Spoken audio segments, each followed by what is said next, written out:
We're back in my homeland, my roots, the Philippine Islands, the place where I call home.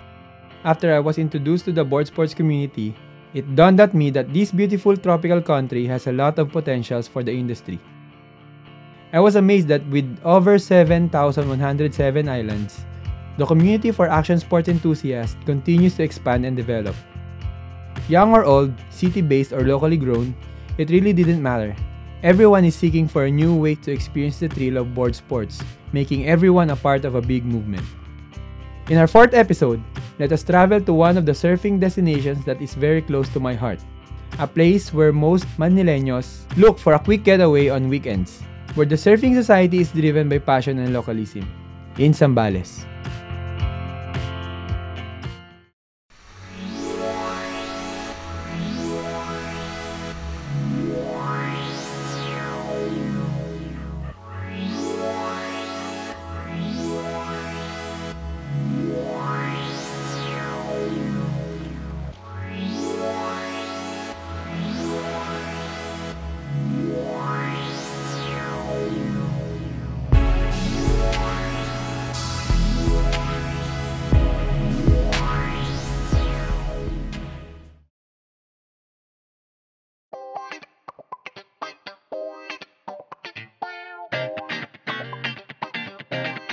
I can't even count the number of times I've been in this place.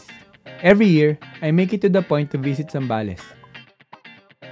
It is a province located in the center of Luzon Island, a 3 to 4 hour drive from Metro Manila. This province is overflowing with majestic views and exciting activities. In the barangay of Pondakit is where you will find one of the best surfing spots in town. The locals here are warm and inviting. And you might be surprised knowing that the same down-to-earth bystanders could be one of those raddest locally grown talent of Pondakit. Like this fellow named Balong Fernandez, owner of Malong Surf Shop, the only local grassroots surf shop in Pondakit that offers basic to intermediate surfing lessons. They also sell local surf apparel brands like Fluid Surf. As I was waiting for the perfect part of the day to surf, we sat down at Look Left Resort and Restaurant to have a little chat. Propa. Thank you Balong for the time. Napadaan niya kami para mag-surf kaso syempre parang yung roots ng surfing ko talaga dito kasi dito ako natuto mag-surf. Syempre mas malapit ako sa mga taga Zambales kaya kayo tagal na no, kailan pa? 2011 pa eh. 2010 eh. Pero nag-start talaga ako Crystal. Tapos naka-long ride kasi ako dito sa Magic Lip kaya ito na talaga binabalik-balikan ko ever since eh. Kamusta yung yung Malong? Okay naman ang Malong, magdadalawang buwan na rin siya ngayon. Pero dumadami na rin yung yung mga estudyante. Sa mga tulong rin ng mga kaibigan namin, sumusuporta rin sila. Pero paano ba siya, paano nyo naisip ni Marie, no? Kaya ni Marie nila kulot? Nag-start kami sa 4 na board. Tapos Taga-dagat. sa taga-dagat, yung mga taga-dagat, sila nagton sa akin ng udyok na gawa na lang tayo ng shop natin para may tambahan na rin tayo at saka formal na drop-off na mga bisita natin. Tama, oo. Kasi dati parang pagdating mo dito, wala pa to eh. Itong Look Left, di ba?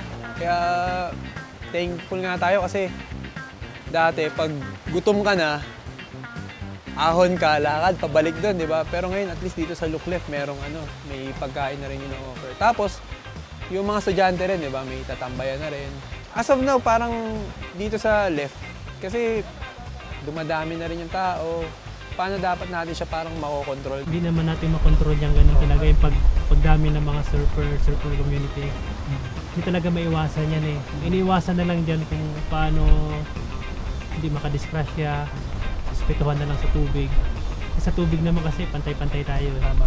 So talagang yung shop, parang siya na yung home base talaga yung nangyayari dito ngayon, no? Tapos yung bahay niya sa loob, no? May kubo kami sa may gilid ng bundok. Yung unang kubo namin, ginawa na namin ngayong parang doon kami nag-shape ng board ng mga bata. Nagre-reshape kami, yung mga lumang board na binibigay sa amin. So, sineshape namin ng panibago para sa mga bata. Di ba nagaling ka rin talaga Manila, di ba? Parang tumira ka rin sa Manila, tapos bumalik ka talaga dito sa Zambales para gawin yung gusto mo, yung passion mo. Kamusta? Ano yung difference niya? Malaki masyado eh. Kasi sinubukan ko talaga tumira ng Manila. Almost 3 years akong trabaho doon. Iba talaga eh. Pag nandito ako kasi komportable ako. Iba talaga yung daily routine ng buhay ko dito. Mas magaan para sa akin. Ano yung mga brands ngayon na nandun? Sa Malong? Ang pinakakuha namin doon, fluid talaga. Pero lahat ng product namin doon, mga local brand talaga. Galing sa mga kaibigan namin. Kahit sino-sino na nag-iwan doon para ibenta. Mga luma, meron doon mga lumang gamit na iniiwan para ibenta namin ng mura lang. Pero lahat yun sa mga surfer din talaga. Kumusta naman? Like, yung balance nung turista pati surf? Sanay na kasi kami sa mga turista every year. Start kami ng June hanggang September, yun ang pinaka-peak ng Southswell. Pagdating naman ng November hanggang February, Northswell na naman siya. So ang gumagana na dyan, Mags, no? Halos lahat naman ito gumagano sa isla namin, sa Mags. Pag Northswell talaga, maganda rin sa Liwa, sa Crystal. Maganda rin, maraming spot na pwedeng puntahan pag flat dito sa amin. Pati Zambales kasi ito yung pinaka uniquely accessible sa Manila na pinakamalapit, no? Lalo na nung natapos yung SCTEX. Tapos gumanda na rin yung mga highway natin, yung kalsada dito, naging accessible na. So, way to go bro, putik solid.